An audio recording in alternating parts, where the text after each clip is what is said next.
So after this, we are going live. I'm just gonna set up the live. Ooh, we are live. Hopefully, yes, we are live on YouTube. RedTube, not RedTube, YouTube. Wait, let me just change my internet settings so that it's faster this way. Well, Adrian, welcome back. Is he still with us? I don't think so. He joined us back. Let me just share the link with you guys. Oh shit. Okay. It says Got the that we link. only have I'm gonna 4 send. participants here, man. Yeah. Let me just share the link with you guys.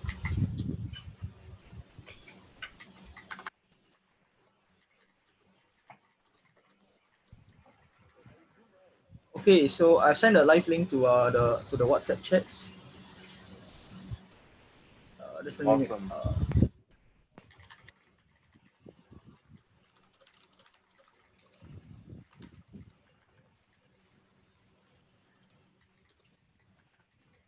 I've been prototyping battery butt stocks. This is the first one, and this is the second one. And then it works like it's like a little catch at the back. You can just slot it in. Wasting time and filament. Okay, I'm just gonna copy paste to every single channel that we have, and then All we right, shall see. all right. You guys Duncan, can. how's your experience with the bulwark?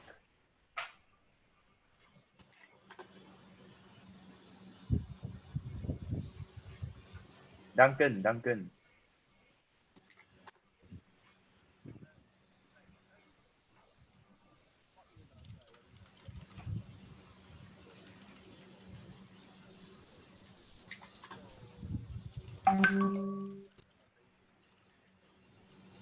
Oh shit! I sent to the wrong group. Oh no. I sent to my army group chat. GG. Hey, come on. Quick delete it, man, before they get on and they see you. Yeah, I did it already. Genius. Where is the rest of the group? I need more. I just want to send. I mean, everyone's in almost every single one of the groups, so I'm not going to send to every group. Okay, I think we're done. We are done. I'm going to send to Team SG as well. And then I'm going to send to Facebook. John, before we start later, just give me 2 minutes to explain to Adrian about my Tourette's because I think he doesn't. I mean, we are already live already, Sure. so you might just want to explain right now before we start. I mean, I will start Hi recording it. everyone. Yeah, I'm gonna start Jeremy. recording it. This is just on live, just to test out everything.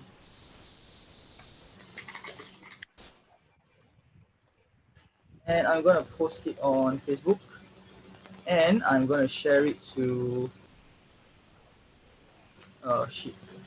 Share to. What's the Nerf SG group? Gideon, you're wearing your t-shirt. Yes sir, I am. I would rather Gideon be half naked in this video. You'll attract more Aw. viewers. Hey, we are live. Oh, I forgot about that. Sorry. I forgot about that. We are live. Sounds about right. Wait, I see that Jeremy's proudly wearing the GM badge. Okay, so we are live on Facebook, but on YouTube actually. So just wait a while. We're live already. Yeah, we're live on Facebook already. Oh. So the links are all sent out. Everything's in order. I will disappear in a while once Adrian comes. Hello everyone. We are waiting for Adrian. Join us. Oh, If you have any questions, you can put it down in the chat, and then comment section below. Yeah, the comment section below. Yeah, and either Jeremy, Duncan, or Adrian will be answering. They are our flywheel experts today. And Gideon will be the host for today. Yeah, There's I some will just interference with my mic. be here and Yes. try to be as useful as I can. Wow.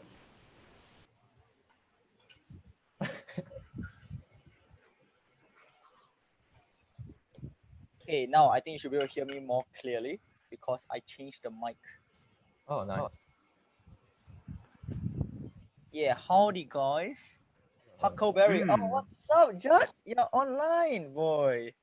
Here to support your own Australian. Welcome. We have Judd I'll try my from best our to previous podcast. All answer right. questions. Oh, Chuck is here too. Oh, hello, Chuck. Are you here to look for some freebies from Chat, not chat. from? Hey, Chuck. Check. Kelly. Kelly. We all know him as Kelly. LA? It's gonna be a tonight. What's Duncan? What? Duncan, are you Sorry, listening to music? No, Listening I'm to not. I'm using my headset, so I have a better mic. No, his headphones are his girlfriend nagging at him. Then like the other side of the headphone is just us. Exactly. Oh, Gideon, I see a strife behind you. Oh yes, where's Yes, that's actually the one that you built. But I made some changes to it. Oh, I got a flywheel too. I don't know where is it. I just realized, right?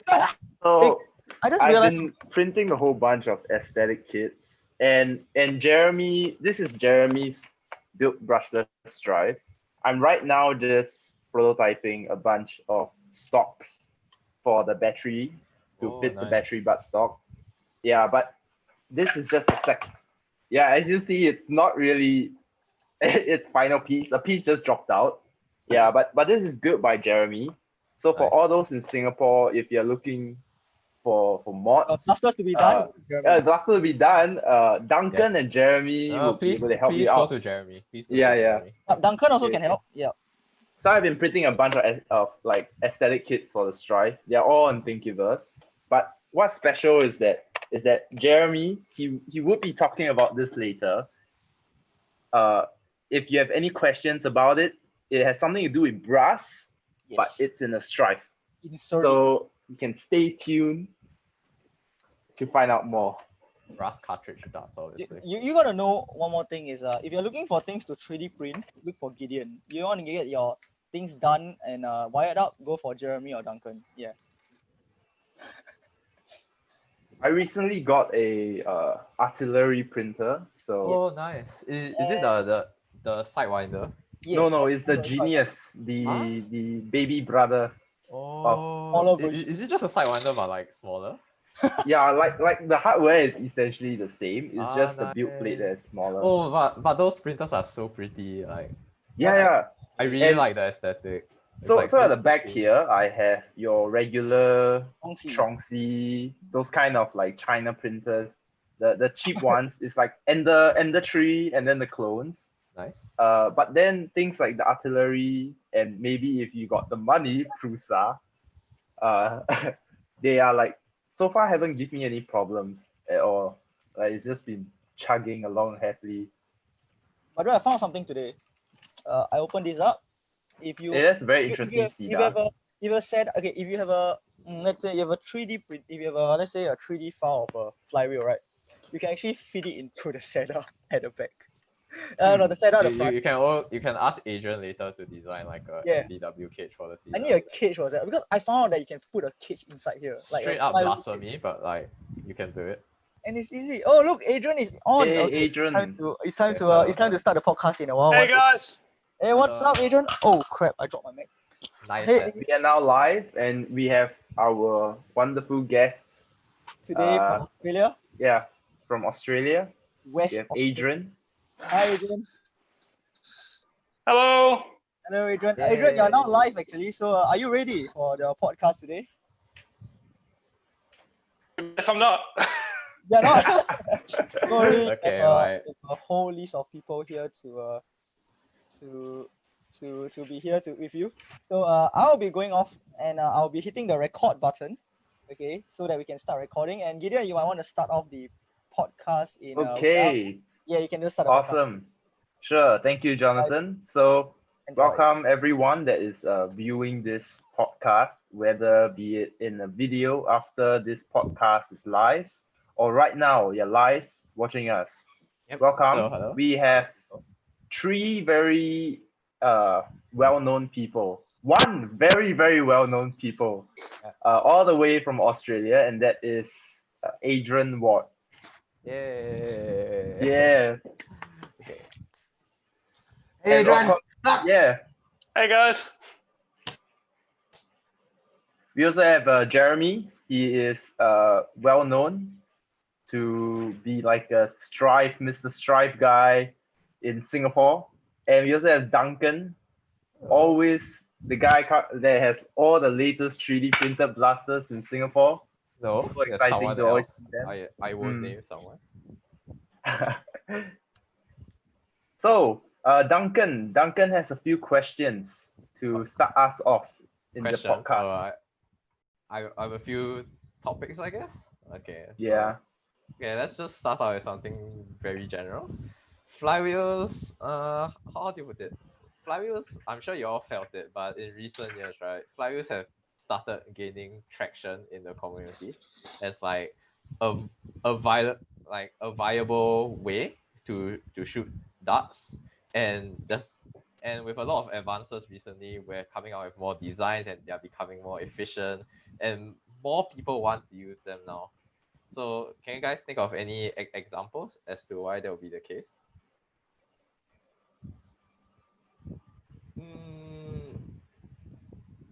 Wait, is Jeremy muted? All right. Oh, I think to answer Duncan's question is actually quite straightforward. It's quite simple. In the past, flywheel blasters were known to be inaccurate. When you use a flywheel blaster, I think most commonly is a strife. Okay, it was always known back then to be quite inaccurate based on its accuracy consistency. But right now, at this point of time, there are various enhancements or additions to a flywheel blaster that has enabled it to perform with accuracy, with a rather good accuracy consistency, while at the same time not compromising the FPS. While at the same time not compromising the FPS of the flywheel blaster. So previously it was always, if you want good FPS, you will have to compromise accuracy.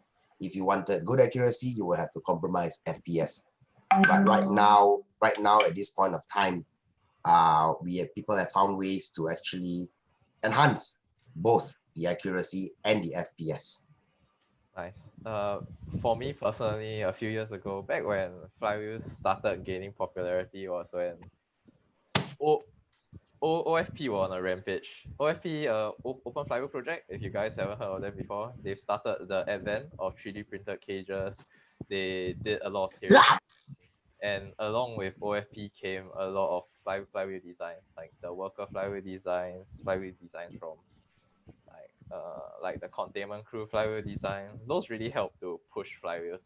Last time when you thought of flywheels, there was not that long ago back actually. When you thought of flywheels, it would just be voltage upgrades. You rewire it, you put a few truss fires into it. If you're very into it, you buy a lipo, and there's nothing much you can do to the motors besides like RM2s or like the sort. Maybe like I still remember the old days where you still have to like, how do you put it? Some people would put electrical tape on their stock flywheels. Those sort of very old school dubious mods. So we've come a far way since then. Yeah. Obviously, as Mafia stated, it started out with the Strife. The Strife and Rapid Strikes are one of the easiest platforms to start. Their cages are swappable. They are very simple, proven platforms. And when people started getting good numbers and good performance and reliability to a point where you can get flywheels up to like 150 feet per second or so, that's where people really started taking notice. And that's where people really try to push the envelope of what 3D printed flywheel blasters can do. Because at that point of time, people were developing 3D printed blasters. They were just for springers and sorts. But then eventually some people like our dear agent here realized the potential of changing the flywheel geometry and design. And then so much more can be done. As for Singapore's context, I think flywheel started gaining popularity around 5 years ago. Before that, when you go to a game, you just see long shots upon long shots upon long shots. But now then Strife started coming to a picture, people started getting impressed, and nowadays you can find a lot of games that cater to lower FPS where those blasters truly shine. What was it like in Australia, Adrian, in terms of usage? Yeah, over here, particularly in Western Australia, there's a much larger mix of springers and flywheelers. We don't have HPA over here. The guys in Queensland, their laws are a lot more HPA. accepting than ours are. So I see. HPA over here is a no-no. Oh, So yeah, we've got it'd probably be 50-50 at any given game between springers and that springers and sounds flywheelers. nice. Oh wow, Yeah. that is That amazing. sounds nice. Oh, right now we've improved, but we're still closer to 75 and Yeah, Wait, we also 25%. have a for some reason we have what would you call it, unusual quantity of things like the FDL and stuff floating around over here. We've got that's nice. we're only a small community. There's probably 10 to 15 of us that play regularly on this side of the country. And there's probably 5 or 6 FDLs, a bunch of Caliburns. Oh, That's a lot for the amount of people Almost- there. Almost half of the guys all have 3D printers of their own. So it's sort of a different culture over here where it's I see. It- It sounds nice. It's something that Singapore has been developing towards. I think for FDLs we might only have like less than 5 in the entire I Singapore. can count the amount of FDLs in Singapore with like one Yeah. hand, and we have quite a fair bit of players. Mm. I think the reason why most Yeah. people doesn't like going into flywheels is because people will just push for, there's a very large upfront cost to if you want to start playing flywheel blasters properly. It's the lipo, it's the lipo charger, and there's a lot of knowledge involved. To I be don't- honest.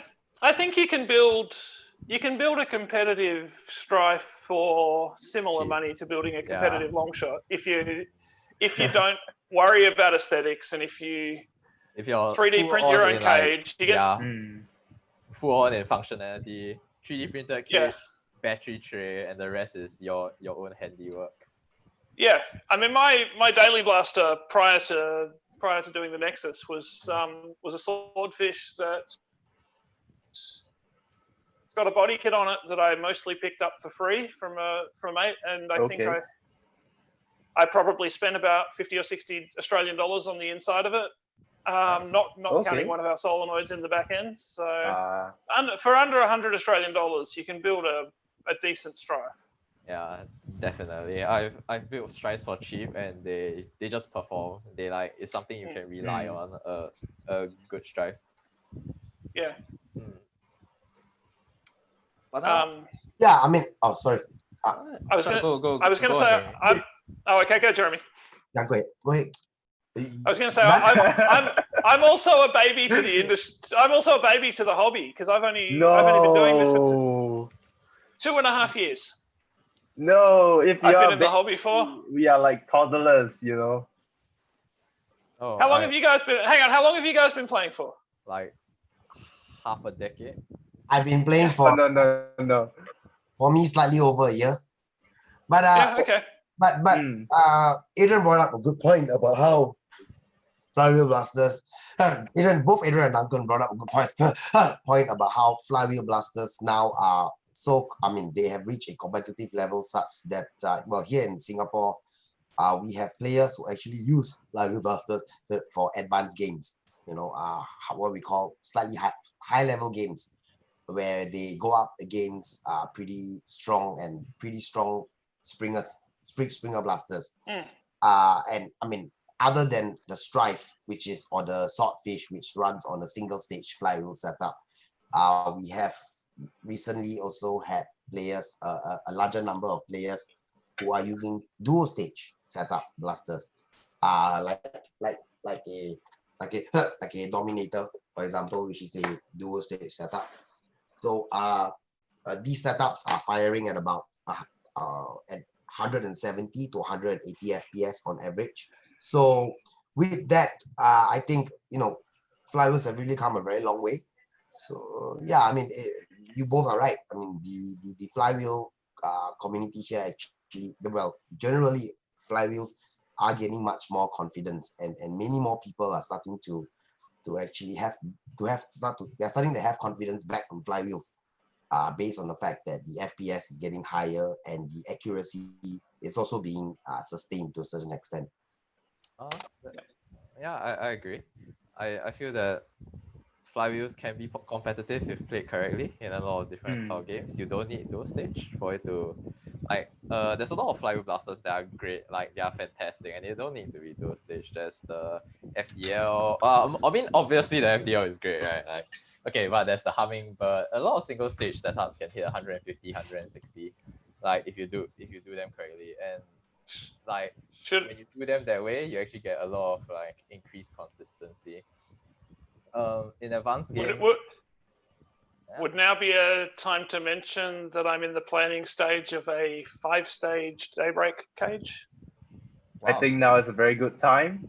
Please explain sounds to us yes. more. Please enlighten us Please, and everyone. So we've got our new motors coming, which I've teased out in a few places. Haven't done an official launch yet because everything's been so up in the air. Okay. I think actually they're still sitting in an airport somewhere over near you guys. So if you're quick, you could probably get them before they get to me.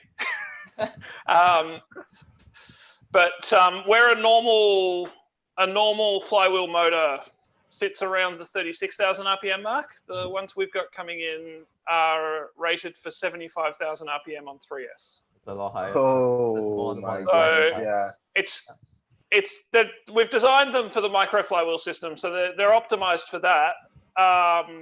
However, I strongly suspect that with enough stages, they'll be able to push some silly numbers. Yeah, through a regular sized daybreak system. 5 stages. For the viewers who don't know and like they're watching this stream, 33 to 35k RPM is what we've come to expect to be the glass ceiling for Strive for flywheel cages. That's where you can reliably push the RPM until like any more RPM doesn't really help that much. But for smaller flywheels like Hurricane wheels, or in this case the FTW flywheel, the world flywheels, higher RPM helps a lot because you have a smaller flywheel cord or diameter, so you need higher RPM to have higher angular velocity. So basically for every RPM, for every unit of surface speed, it needs to spin faster. Exactly.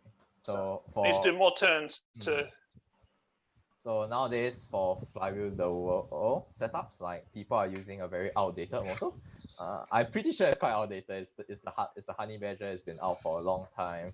It has pretty low torque compared to the standard modern motors we have nowadays, and those sit around 60 to 65k RPM. The ones that Adrian was talking about just now, 75k RPM, a decent margin faster, and they're sitting at more torque than an Rhino, just to put it into slightly more. How much torque again?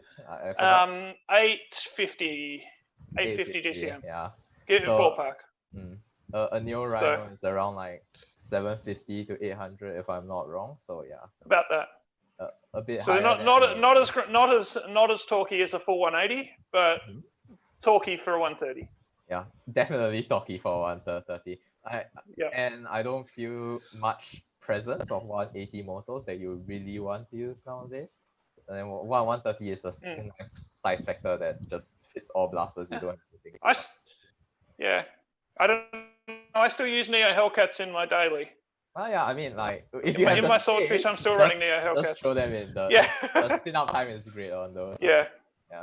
So also. So this is the spin up.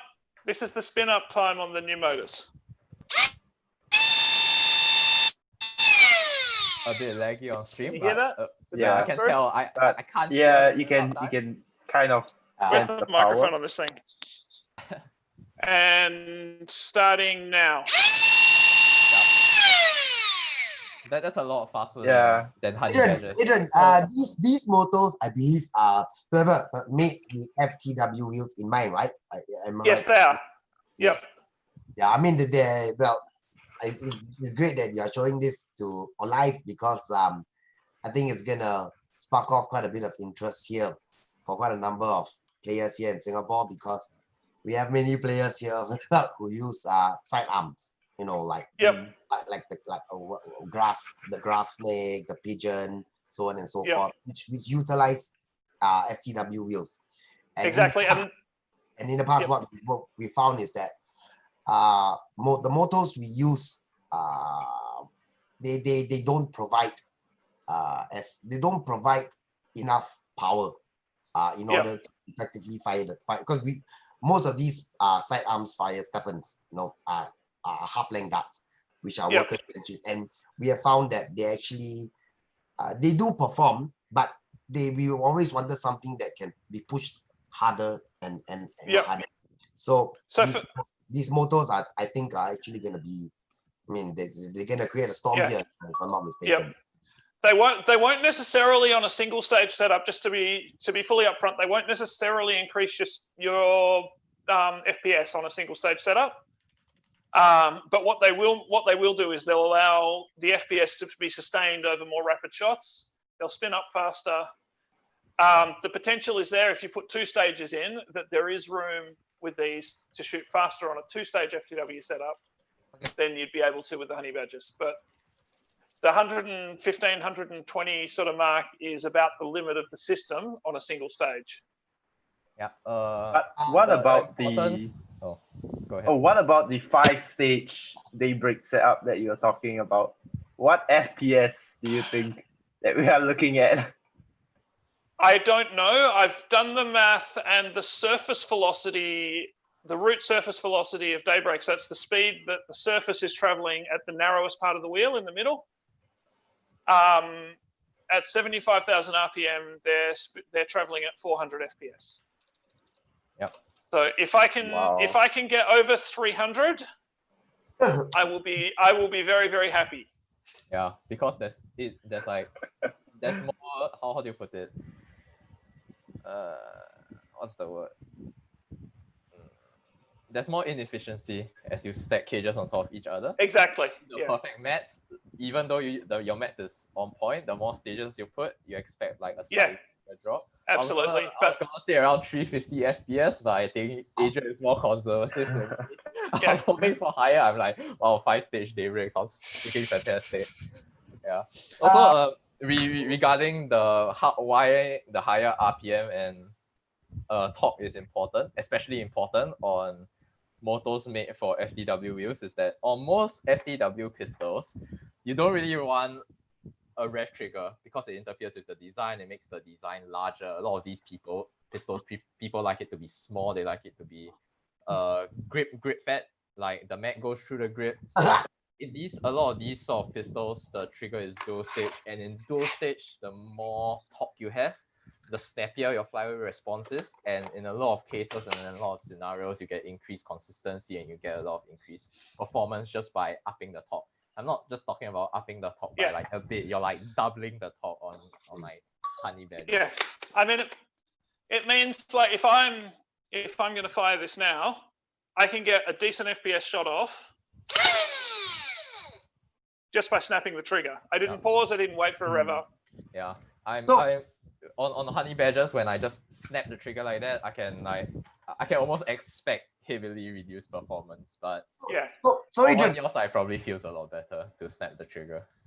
Adrian, I think there are quite a few questions coming in on the YouTube live chat. Like for example, questions like these motors these new motors that you are talking about. Firstly, any idea of is there any estimated launch date? That's number one. Number two is how reliable are these motors in the sense that they will not burn, or they will not short circuit or anything like that. And another question they have is basically these are the two main questions: when will it be launched, and how safe these motors are, because we've come across motors in the past where on a 3S LiPo, if it stalls or in any sense it burns. So how safe or how reliable are these motors? Okay, so these motors they're designed and actually spec'd and rated to be run on 3S.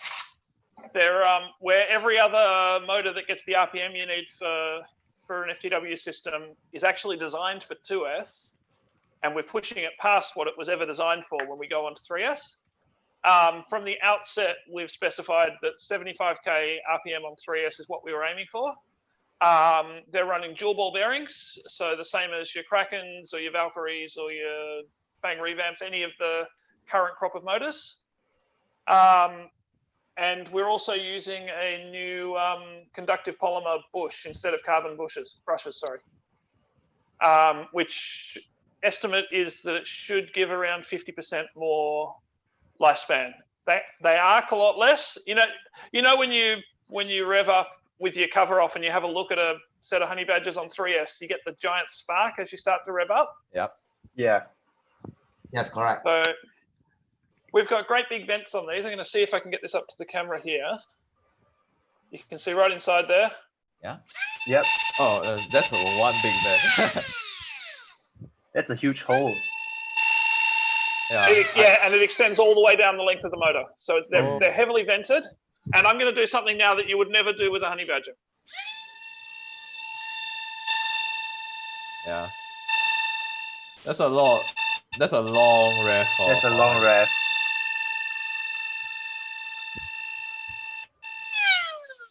Now, just also, they're not warm. They're not even warm. That's nice. That's great. You usually after half a game or so, or definitely after that long a rev on honey badgers, the honey badgers will start to Like heat up. super hot. Not super hot, but like you can definitely tell it's warm in there. So And Yeah. so Adrian, these motors, no doubt. So what you're saying is that unlike some of the other motors out there, whereby they were designed for 2S lipos, but overvolted on a 3S lipo, they would be able to sustain a pretty high RPM. Like example, Fangs. Fangs are actually made to perform very efficiently on a 2S lipo, but when you overvolt it on a 3S, they hit about 50 over 1,000 RPM. But these motors you're talking about are actually designed to run at about 75,000 RPM using a 3S lipo. That's exactly right. So they are basically made to use 3S lipos as opposed to some other motors. Exactly. And that's the reason why. Exactly right.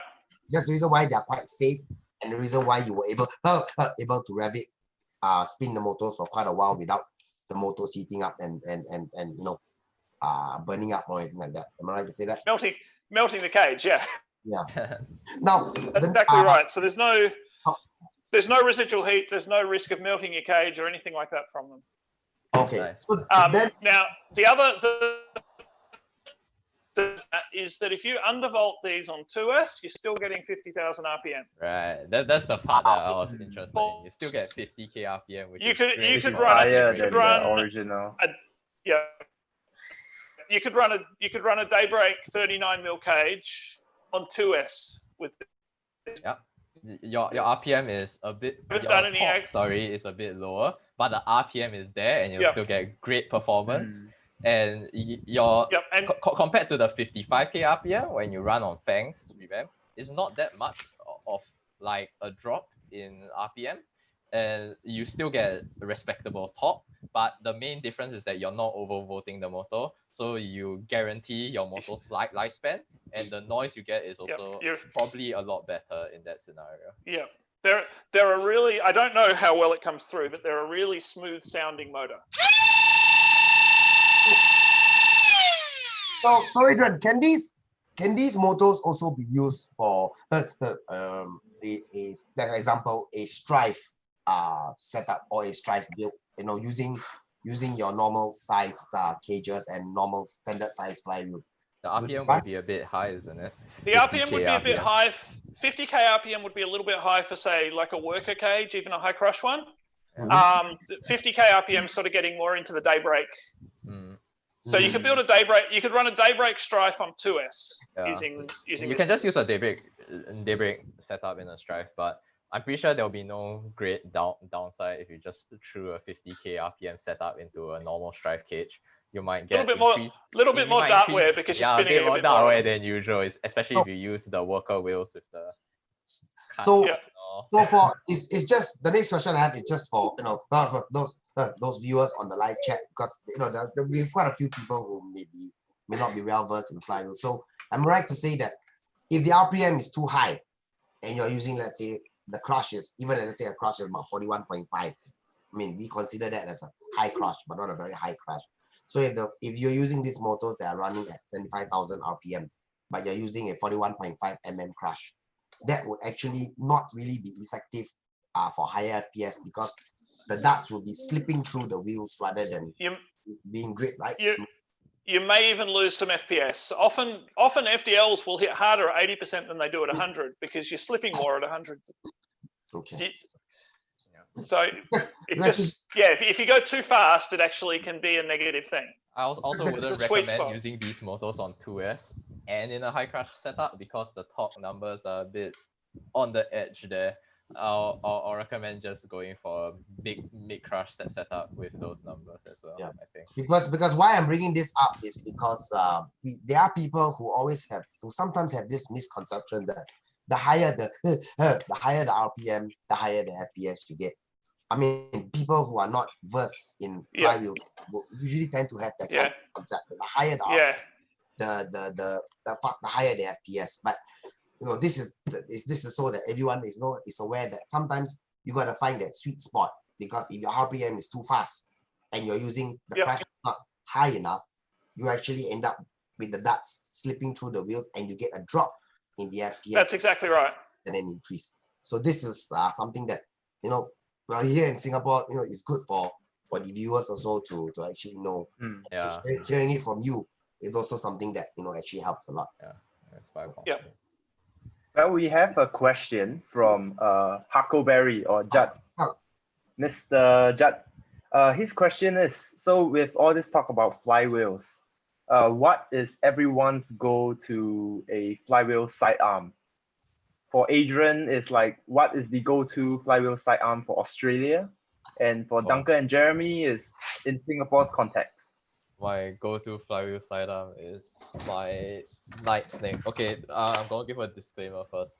I'm really bad at using sidearms. My brain capacity very small, so I don't remember to use it. I bought a poster for it, but since COVID-19 popped up, I didn't get a chance to use it. But I'll try my best to use it as a sidearm. This Night Snake uses two sets of Adrian's FTW wheels, honey badgers, dual stage. It gets a decent 130 FPS semi-auto without a rev switch, and in my opinion, that's more than enough for what you need as a sidearm. The basic concepts are there: decent FPS, semi-auto. Full auto will be nicer for some people, I'm sure, but very easy to use and very easy to keep around you. For Jeremy, what sidearms do you like nowadays? That's a very good question, because generally, I'm sure you have a lot. I'm sure you have. No, see, that's where, on the contrary, Duncan, I actually don't use sidearms because. Okay, so your favorite sidearm is no sidearm. Yes, well, I don't run sidearms in any games because I usually build. I use primary main blasters right now I actually use a dual stage Dominator as a primary blaster, and usually I build it such that I don't have to rely on a sidearm or carry a sidearm, and I do carry quite a few PMax. Can I ask a question? Sure. Just sorry to interrupt. So do you guys run engagement distances in Singapore, or do you just have an open field? We have a lot of different playing fields, but we usually don't have set engagement. Usually we most of the time we understand if people shoot us point blank, especially if it's a more competitive game. But obviously we have the unspoken rule that if you're too close and you have a high power blaster, you just say bang. So it's like a bang sort of rule, and a lot of players who are already in the hobby will understand.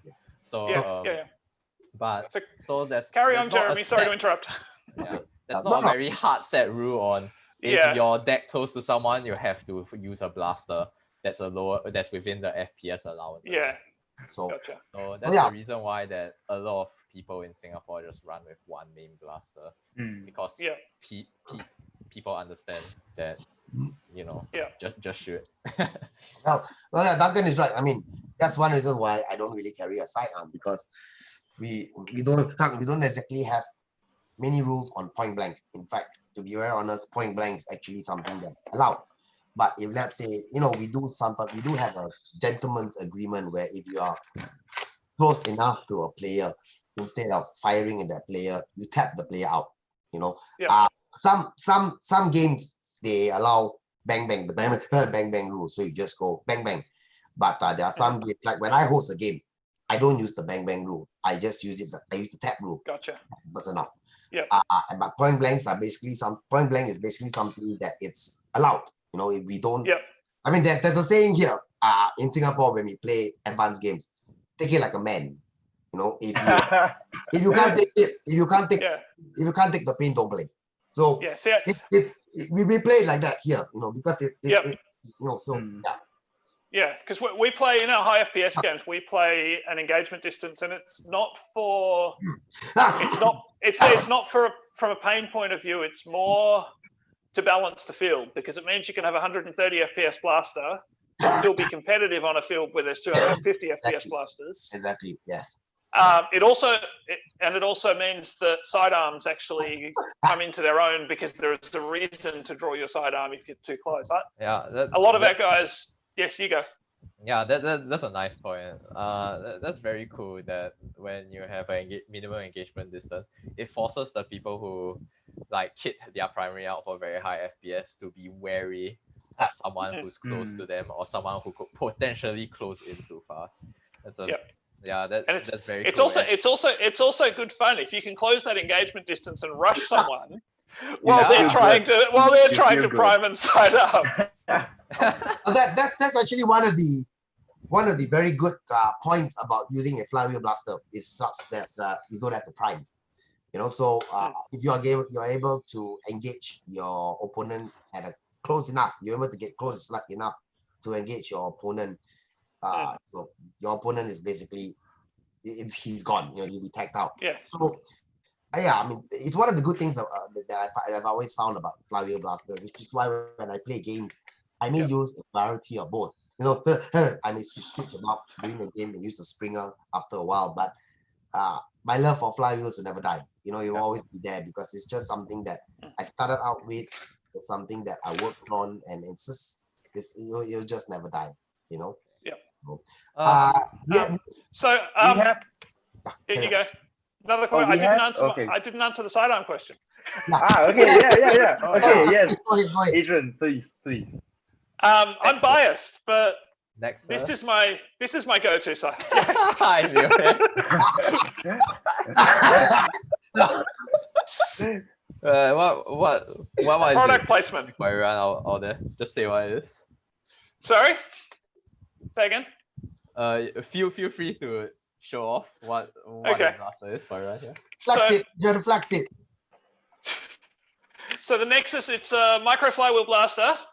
It is, hang on, behind me here somewhere. Give me a second. Stretching. So I've got half a grass snake here. Yeah. So you can see that it's about the same. It's a tiny bit longer than a grass snake, but it's shorter than a pigeon, to put it into perspective. Nice. Now, big thing that this has over other micro flywheel blasters is it's got a solenoid pusher. So if I open it's also, I'm going to get all over the shop here, but it's also completely toolless tear down. So I could tear this down to a frame without touching a screw. The only screws on the whole thing are in the motor. So if I take the shell off there, so you've got. Oh wow! Everything's exposed. Easy to clear jams, if any. Yep. And if I pull the mag out, because it's got the solenoid pusher. Hang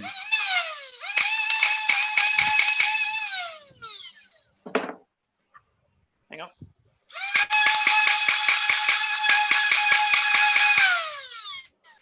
It's capable of a much higher rate of fire. Nice.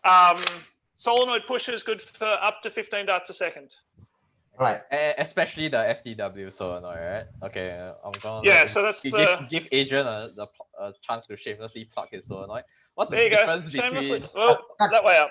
Yeah. Wow. Adrian, what's the main difference between the solenoids we can get off China sources and the solenoids that you sell from Flywheel the World? Basically, I was actually the first one to bring one of the 35mm solenoids into the hobby and use that in a blaster. I put one. Yep. I ran one first on a plank of wood that had a strife cage and a magazine cable tied to it. I think I remember that post. and then I put one in a original modulus. Oh. But the issue with the 35mm generic ones that you can get is that they're lacking in power. They don't cycle very fast. They've got a small core and a lightweight spring. So you've got to up the spring, and if you go too far upping the spring, then the core can't actually compress. The rate of fire is limited. Yeah, your rate of fire is limited just because of the core. I've experienced it with a China solenoid. The spring just isn't powerful enough to sustain rate of fire above like 9 to 10 darts per second. It really caps off around there. Even if you up the spring load, the core can't handle, and then your stroke distance gets affected, and the rate of fire isn't consistent. That's exactly right. Yeah, Michael Ireland, Airzone, did a test a couple of months back where he took one of our hyperdrives and he took one of the generic solenoids. He put a recon spring on them. So an actual recon factory plunger tube spring. The hyperdrive can compress that and can function on 4S with a recon spring.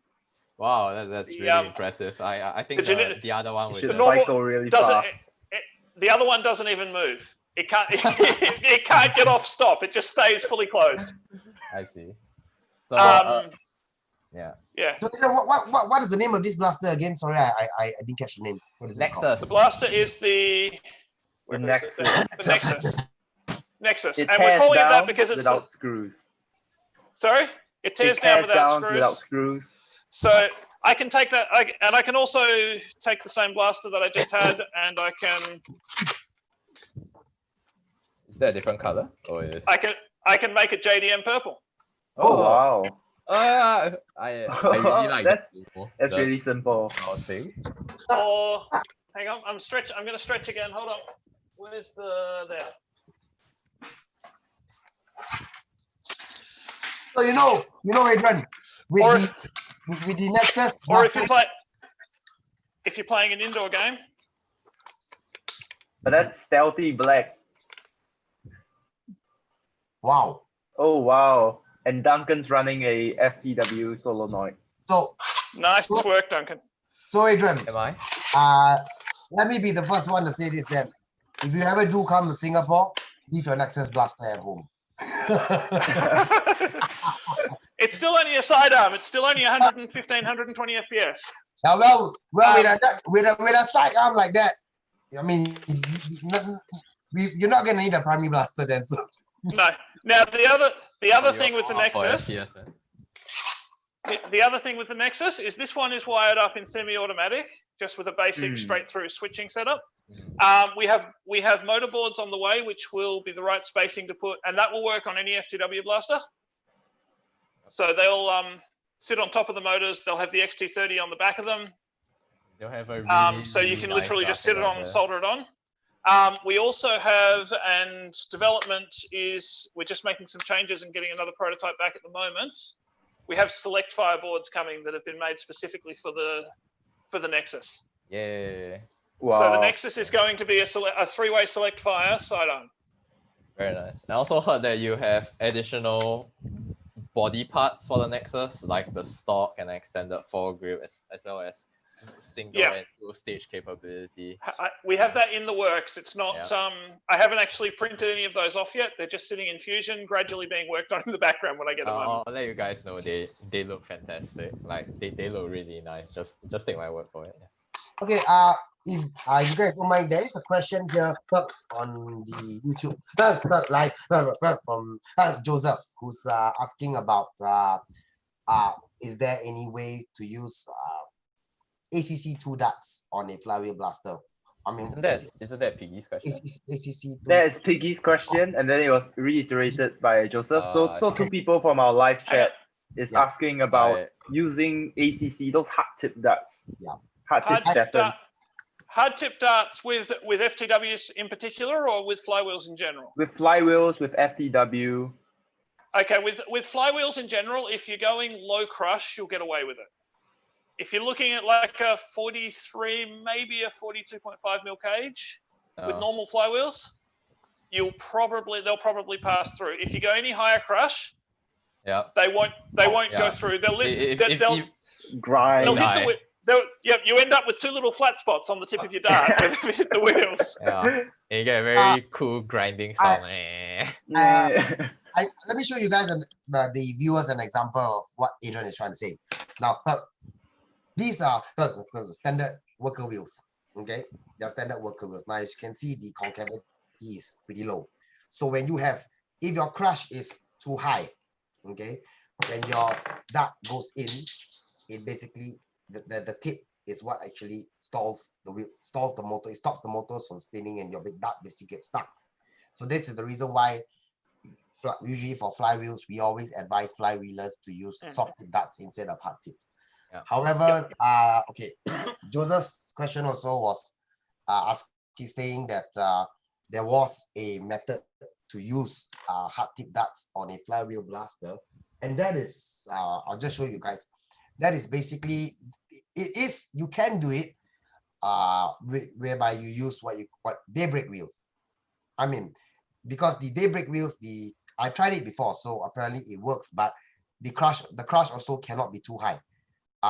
Daybreak wheels, because of the fact that the concavity is pretty deep, so when the hard tip goes in, it's basically the two edges here that are pressing against the foam, whereas the plastic hard tip here actually is not really pressed upon. So there is to answer Joseph's question, yes, you can use hard tips if you are for very unique setups, very special setups. You can, where if you are using daybreak wheels, for example.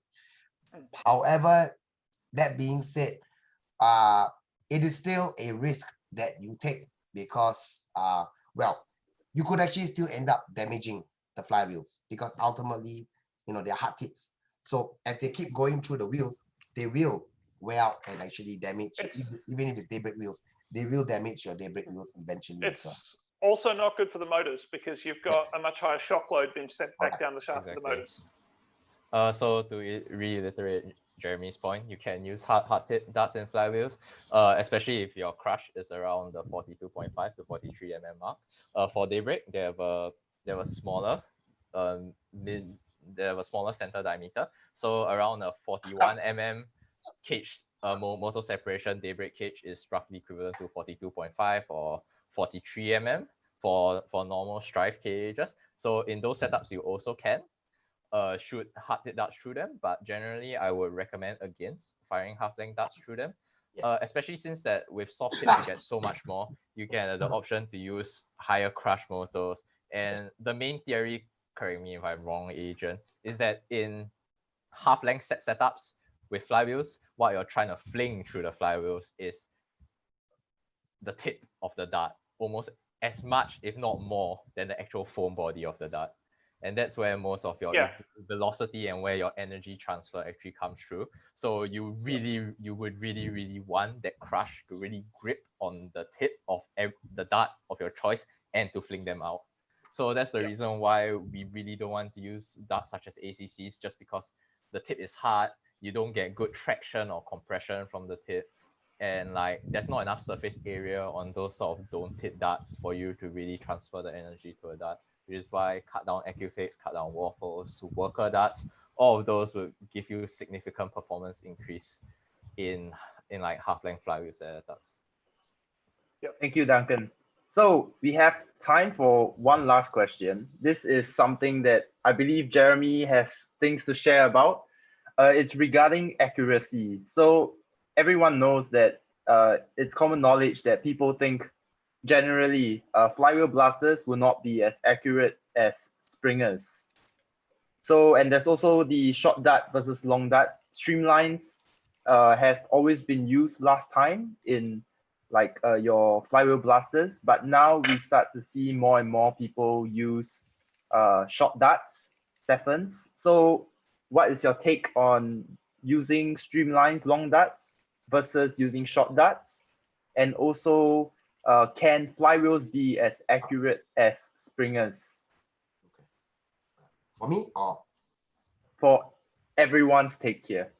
I mean, okay, flywheels will never be as consistent as springers. That's almost a given at this point. I would agree with that. Yeah, there's just too much inconsistencies in like, because a dart going through a flywheel will never be 100% energy transfer. There'll always be dart slip no matter which RPM you're at, and you're basically just rolling the dice as to what trajectory the dart's gonna come out between those spinning flywheels, and how well the dart is gonna grip depending on like what angle it comes in. There's just way too many factors. There's up to a certain point where you just say that's really consistent for flywheel blaster, and you don't expect it to perform on the level of a springer in terms of consistency. I would say at range that's true. I would say up closer, anywhere in the sort of Yeah, 10 to 15 meter mark. yeah.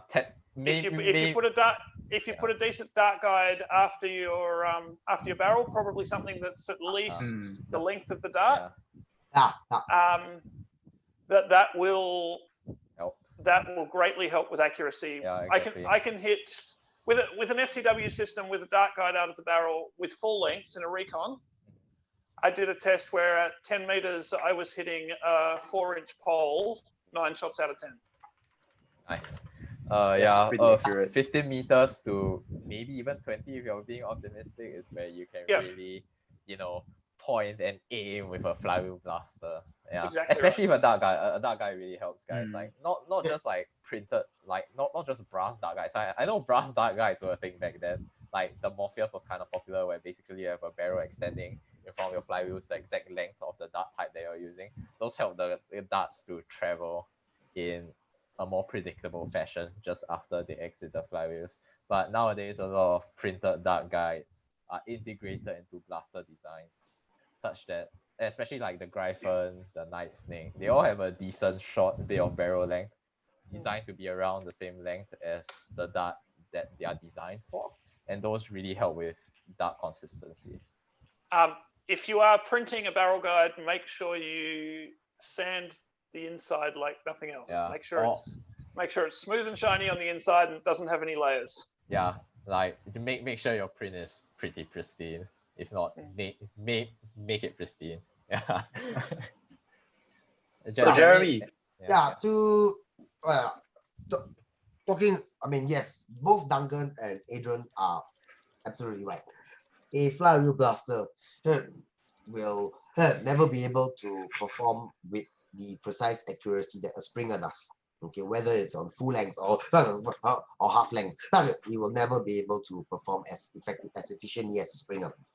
But you can still bring a flywheel blaster to a certain level of accuracy, like what you guys said, using brass guides and using brass guides that are the length of a dart, and ensuring that the guide is polished.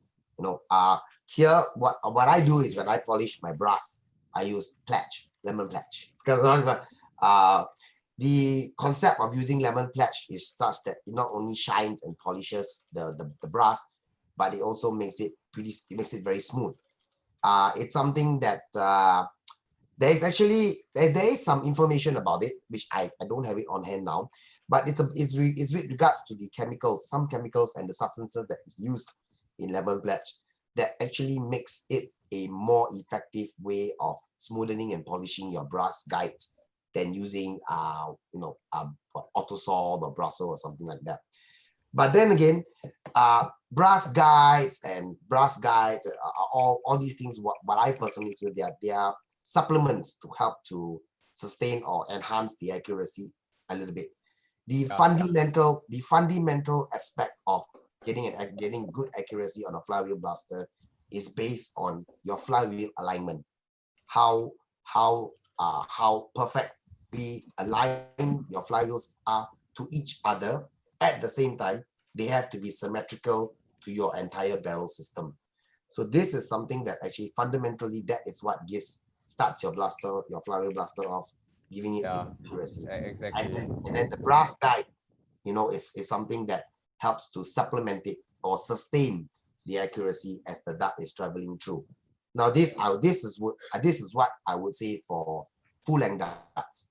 Then the question when it comes to half length 7 darts, as into how can we actually achieve good accuracy using half length darts on a flywheel blaster? At the moment now, okay, using standard flywheels, it's pretty difficult to get the accuracy. But what I have found is that where if you use hurricane wheels while using half-length darts, they tend to be pretty active in being able to give you a reasonable amount of accuracy. This is just an opinion. I don't know if it's true, but what I feel is that because the half-length darts are shorter and the hurricane wheels are smaller, so one revolution of a hurricane wheel would have pulled in the entire half-length dart. I mean, this is just a concept that I have, but honestly, I don't really know. So, yeah. Okay. First, I agree with Mafia. The main thing that for the people out there on stream, if you want consistency and accuracy in your flywheel blasters, make sure it's perfect during installation. Don't do any funny things to try to up accuracy. Don't can your cages. Don't find slanted grooves on your flywheels. Make sure your motors are in place. They are solidly in place. Make sure your flywheels are aligned to each other. Make sure they are aligned to the center of your barrel to the best of your abilities. And that, in most cases, is 90% of what's going to give you good consistency with your flywheel blaster. I also and have a tip for using half-length darts in flywheels: don't ever cut down your full-length darts to use in your half-length flywheel blasters. They generally don't work. Full-length darts aren't designed to be cut down. They don't give good stability when they are cut down. Use half-length darts that are soft tip, specifically meant to be used as half-length darts in your half-length flywheel blasters. Example like these would be Adventure Force darts, bamboos, the worker darts are all really great options to use in your half-length flywheel blasters. When done well, half-length darts actually they retain more velocity as they travel through the air, and they also have a greater tendency to start off on a straighter trajectory than some of the full-length darts out there. So for people who are really trying to push for accuracy in flywheel blasters, I recommend you trying out better darts in general, and just making sure your setup is well put together. I also have a theory that I'm looking at experimenting a bit more with when the new motors arrive, which is a closely stacked 3-stage FTW system should be really accurate, because you're actually gripping the dart across all 3 stages simultaneously, so it's getting very stabilized. It's before also it comes out the end of the performance when there's a dart and it comes into contact with multiple sets of flywheels at once. That's where you really amp up the contact area, and that's where you get the most bang for your buck out of multiple stage flywheel blasters. And the more flywheel blasters where multiple stages are touching the dart will just act as sort of an extended dart guide in a way for the dart. So yeah, you can expect like some consistency increase out of that. Yep. Also, a point I would like to mention for most viewers. Okay, one last thing. Okay, one last thing, because we are a bit over this time. So after Duncan has shared, one last thing. I'd like to share something regarding. There's a huge difference between multiple stages of flywheels and an afterburner setup. Multiple stages of flywheels are generally the most efficient when the flywheels are placed as close together as possible, and then the dart has as little distance to travel in between different stages of flywheels. That's where you get the most performance benefit. That's where you lose the least consistency. And if you have like stages that are really too far apart, like especially different separate cages put together in a row, you're basically making an afterburner setup instead of a multiple stage setup. And those setups generally incur significantly less performance increase for every single stage, as well as dramatically increase inconsistency as the dart goes through every single stage. So that's something to keep in mind for all you guys. Okay, Gideon. Thank you, Duncan. For Jeremy and of course our fantastic guest Adrian, do you guys have anything last to say? Any last words for our viewers today and on the podcast? Adrian, you want to go first? Sorry? Would you like to go first? Sure. Yeah. I don't know. Thank you for having me. I guess no, it's been great. I'd love to come over and play with you guys at some point. But we'd love to have you, man. Who knows when or how? Especially with the world as it is at the moment. Yeah. Well, I mean, you done? Or I mean, anything else? I mean, to tell our viewers or anything you'd like to share with anyone? Sorry, me again? Yeah, you. Anything else? Yeah. Or you Say what you want. Sorry, no, I guess just stay tuned and keep an eye out on the Facebook page. We're going to have some announcements coming out in the next week or so about the motors, about pre-orders for the Nexus. As soon as the motors arrive in Australia and I've got more than one pair in my hands, Let us know. I'll Let let the you know. And community in Singapore know. at that point, we'll be I'll taking give you pre-orders my for the email. Nexus, and the option with the Nexus pre-order, you'll be able to order it in semi-auto straight away, or you can order one in select fire when the boards arrive, which could still be a couple of months out. The cost will be the same for either. Yes. So if you get the semi-auto now, you'll have to spend a bit more if you want to make it select fire later. But you'll have the blaster in your hands a lot sooner. But we wanted to give that option. The cost is similar because when we get the boards done in bulk, we can actually use lighter weight switches and stuff because all the switching's being done via MOSFETs on the board. Where we've got to buy more expensive switches to do semi-auto. So it's actually not a cost saving doing semi-auto, and it's a lot more labor. It's a lot more labor intensive for us. So that's why the cost is going to be the same for either option. I see. Okay, Adrian, can I give you my credit card number now? You can take my phone. Give me your credit card number. Just Jeremy, can I just make a suggestion that you may want to wait till we're off the air? I'm sure you can trust Duncan and Gideon. I don't know who's watching on the other end. Jeremy, please do give us your credit card number. Yeah, see? Adrian, there's already many in the chat. We have Jeremy, Duncan, everyone's all interested in your stuff. So after we get off the air and after Jeremy has shared with us the credit card number, we will use that to order for everyone in Singapore. Yep, so you can order for all of Singapore on Jeremy's. Awesome. And I can do your special postage, so it won't cost you so much in postage, Jeremy. You'll just be paying for everybody's blast. Okay, bye everyone. See you. All right. Thank you, everyone. What? Okay. Sorry. I just want to say everyone out there that we've here in Singapore especially, we've got a few more months to go before we can start, before games will resume. Okay, so while you guys are at home and while we are in phase 1, of the circuit breaker, just stay strong, guys. We're gonna give you guys pretty awesome games in time to come. Okay, so just stay safe, be patient for a while, suck it up a short while longer, and in time to come, we'll be out there pew-pewing one another. Pew-pew here in it, by the way, it's another word we use for bang-bang. It's pew-pew. Yeah. So guys, since here in Singapore, just stay strong, keep your chin up, keep pushing on. Can I make you all jealous? Yes. Sure. Go ahead. We've got our first official war back on Sunday. Oh, man. Come on. And you had to say that live in front of everyone. Well, thank you, Duncan. Thank you, Jeremy, and of course, thank you, Adrian, for joining us today. Before we end, next week's podcast will be with another of our Singapore GMs. He's called Jun Jie. He is in fact the commander of Team SG, the Singapore team for Nerf, and he will be talking about overseas games. So if you're interested to find out, maybe who knows, Singapore versus Australia, one day. I think that would be pretty good. What are you laughing? What's Duncan laughing about? What's Duncan laughing about? It's Jiajun.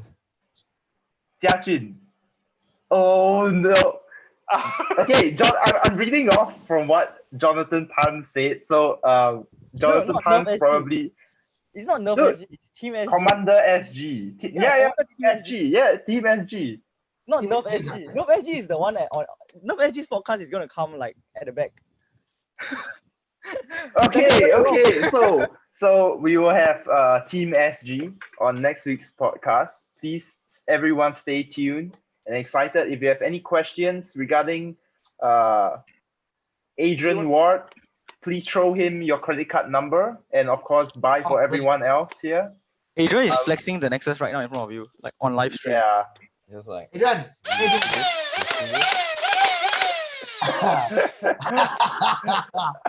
Well, I just whatever, shot myself in the eye. whatever it is, I just bounced it off my phone and hit myself in the eye. Oh man. whatever it is, Adrian. Some of us here are definitely waiting to see you out on the field.